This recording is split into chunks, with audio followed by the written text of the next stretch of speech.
Assalamualaikum warahmatullahi wabarakatuh. Buat anak-anak tahun 2 SK Berserah, Alhamdulillah, bertemu lagi kita pada minggu ini di dalam kelas PDPR Pendidikan Islam. Baik, untuk minggu ini kita akan masuk bidang adab. Kita akan masuk bidang adab. Baik, yang pertama, anak-anak diminta untuk membuka buku teks muka surat 127. Ya. Okey, sekiranya anak-anak dah buka, okey, mohon anak-anak perhatikan gambar di dalam muka surat 127 itu. Okey, apa yang anak-anak nampak? Okey, gambar itu menunjukkan seorang pengawas sedang memimpin bacaan doa. Ketika di mana tu? Okey, sudah semestilah ketika di dalam majlis perhimpunan rasmi sekolah. Okey, seperti mana sekolah kita yang setiap minggu akan mengadakan perhimpunan. Kecuali ketika musim Covid tidak dapat buatlah. Sebelum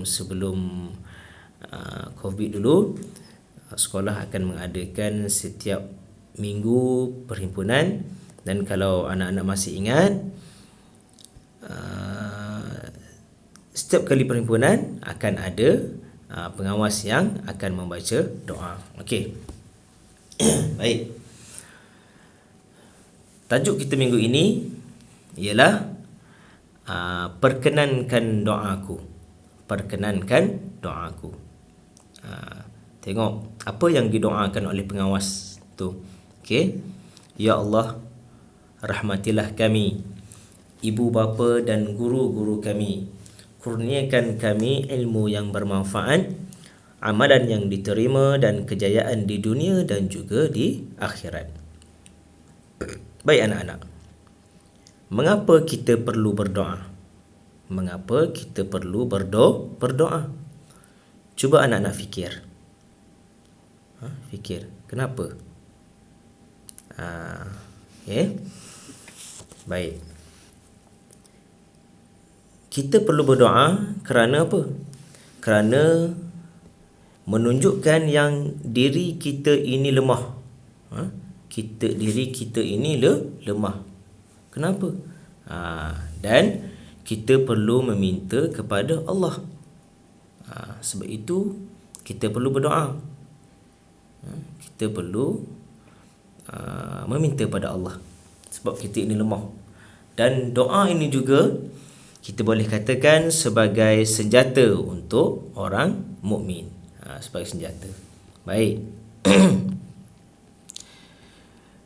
Kita pergi untuk hari ini kita akan pergi kepada maksud doa, dalil berdoa, dan insya-Allah kita akan sentuh sedikit kita akan sentuh tata cara berdoa.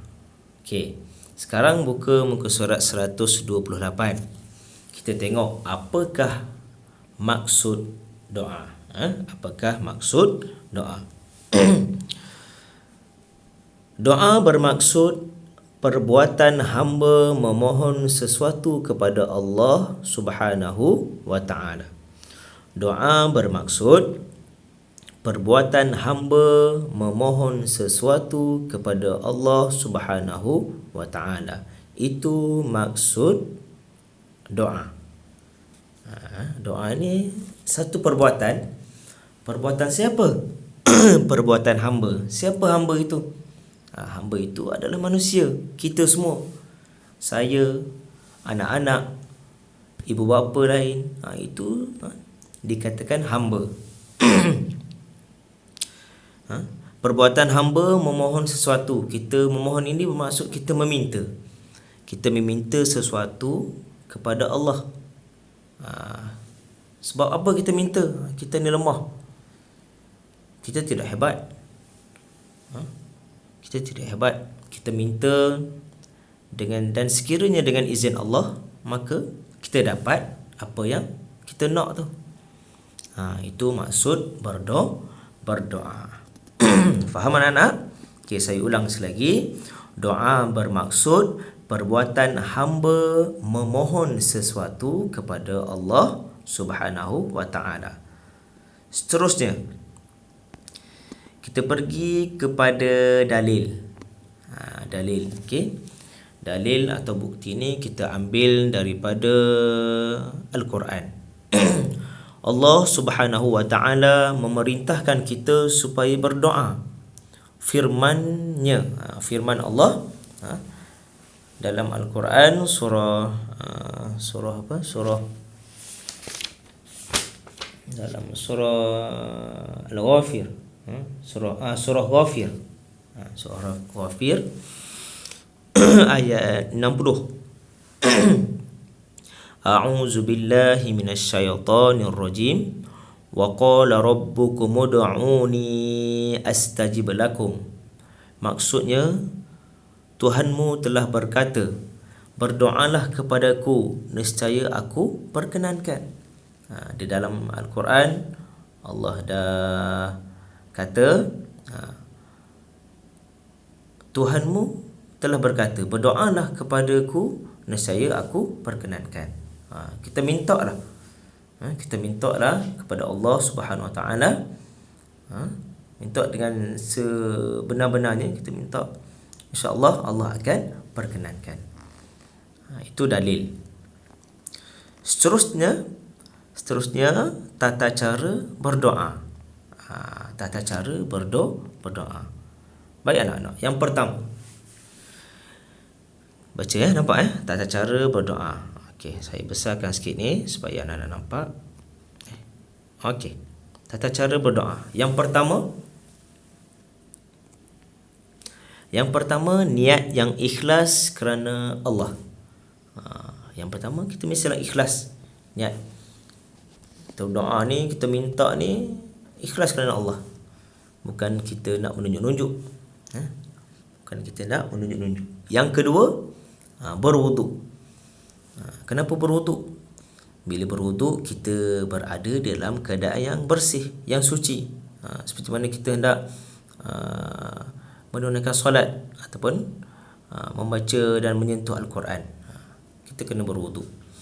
Yang ketiga, menghadap kiblat. Seperti mana kita sembahyang disunatkan menghadap kiblat. Itu lebih bagus, itu lebih baik. Yang keempat, menadah tangan. Kita menadah tangan. Kenapa kita menadah tangan? Sebab kita meminta. Kita meminta ni, kita menadah tangan lah. Takkan kita nak minta macam ni je. Kita meminta dengan menadah tangan. Itu tata cara berdoa yang bagus, yang baik. Tadah tangan sebetul-betul tadah. Jangan tadah macam ini. Tadah dengan betul-betul. Itu tanda kita betul-betul nak meminta atau memohon kepada Allah. Seterusnya, menumpukan perhatian pada doa. Kita tumpukan perhatian pada doa. Apa yang kita minta, kita tumpukan. Kita minta benar-benar.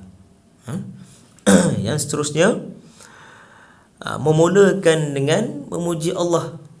Macam mana memulakan dengan memuji Allah? Kita baca doa tanda tangan, Bismillahirrahmanirrahim, Alhamdulillahirabbil alamin. Apa maksudnya? Segala puji bagi Allah, Tuhan yang mentadbir seluruh alam ini. Kita apa? Kita puji Allah. Sebab kita minta dengan Allah. Allah tu Tuhan kita. Kita pujilah Allah. Kita puji Allah. Seterusnya, selawat kepada Nabi Muhammad sallallahu alaihi wasallam. Bacalah. Wassalatu wassalamu ala asyrafil anbiya'i wal mursalin wa ala alihi wa sahbihi ajma'in. Kita doa. Itu kita selawat kepada Nabi Muhammad. Seterusnya, kita merendahkan suara. Kita merendahkan suara. Kita berdoa kepada Allah, tidak perlu menjerit-jerit. Anak-anak, kita berdoa kepada Allah, kita tidak perlu menjerit-jerit. Kita tak perlu menjerit. Sebab apa? Kerana apa? Kerana Nabi, dalam hadis Nabi pernah berkata kepada sahabat, mintalah dengan merendahkan suara. Kerana apa? Kerana Allah itu Maha melihat, kerana Allah itu Maha mendengar. Bahkan apa yang kita kata di dalam hati pun Allah dapat mendengar. Hebatnya Allah. Hebatnya Allah Subhanahu wa taala. Jadi kita berdoa dengan merendahkan suara, tidak perlu menjerit-jerit. Allah itu Maha mendengar. Yang seterusnya, berdoa dengan penuh keyakinan. Kita minta pada Allah, Allah Tuhan kita, Allah pencipta kita. Kita yakin pada Allah. Berdoa dengan penuh keyakinan. Orang yang betul-betul berdoa yakin kepada Allah, insya-Allah Allah akan kabulkan doanya. Allah akan terima. Allah akan bagi apa yang kita minta. Seterusnya, doa dibaca dengan tenang dan tertib. Baca dengan tenang, baca dengan tidak terlalu kopoh. Baca dengan tertib. Ada pembuka, ada penutupnya. Baca dengan tertib, tersusun. Tidak perlulah laju-laju, tidak perlu gelojoh. Okey. Seterusnya, yang terakhir, mengucapkan amin selepas berdoa. Apa maksud amin? Perkenankan semua doa kita diperkenankan. Okey, baik anak-anak. Itu adalah tata cara berdoa. Baik anak-anak. Seterusnya, buka buku aktiviti muka surat 128. Kita buat aktiviti ya. Okey. Untuk muka surat 128, arahan dia isikan. Bermakna isikan tempat kosong. Baik. Yang pertama itu maksud doa. Okey, anak-anak boleh pilih jawapan yang berada di atas. Sesuatu, Allah dan perbuatan. Anak-anak lengkapkan. Doa bermaksud, contoh tu dia dah bagi. Doa bermaksud perbuatan hamba memohon tempat kosong kepada tempat kosong. Okey, anak-anak pilih. Yang kedua, dalil nakli. Dalil nakli. Isikan tempat kosong, boleh rujuk buku teks ya anak-anak. Okey. A'udzubillahi minasyaitonirrajim. Wa qala rabbukum. Apa dia tempat kosong? Astajib lakum. Bermaksud Tuhanmu telah berkata tempat kosong kepadaku, nescaya aku tempat kosong. Okey, itu untuk muka surat 128. Dan yang seterusnya muka surat 129. Arahan dia tulis beradab atau tidak beradab. Okey, anak-anak tulis beradab ataupun tidak beradab. Baca setiap pernyataan yang diberikan. Kemudian anak-anak tulislah sama ada ianya beradab ataupun tidak. Baik. Tengok nombor 1. Najwa berbual-bual ketika berdoa. Beradab ataupun tidak beradab? Okey, anak-anak tulis. Yang kedua, Amani berdoa dengan suara yang nyaring. Nyaring ini maknanya dia berdoa dengan suara yang kuat. Beradab ataupun tidak beradab? Yang ketiga, Dina berjalan-jalan semasa berdoa. Beradab ataupun tidak beradab? Nombor 4, semasa berdoa, Iman bermain telefon. Beradab ataupun tidak beradab? Yang kelima, Anis ketawa ketika berdoa. Beradab ataupun tidak beradab? Dan yang keenam, Najwa merendahkan suara ketika berdoa. Okey, jadi setelah siap ni nanti, setelah siap, bolehlah ambil gambar dan hantar kepada ustaz ataupun ustazah ya. Baik anak-anak, itu saja pelajaran kita pada minggu ini berkenaan dengan adab berdoa. Semoga apa-apa yang baik, apa-apa yang bermanfaat yang anak dapat dari kelas ini dijadikan iktibar, dijadikan panduanlah. Apa yang baik kita ikut, apa yang tidak baik jangan diikut.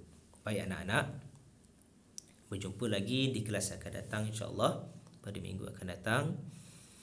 Semoga anak-anak terus sihat, anak-anak terus sihat untuk belajar. InsyaAllah rajin-rajin mengaji juga ya anak-anak. Baik, sekian saja pertemuan kita pada minggu ini. Assalamualaikum warahmatullahi wabarakatuh.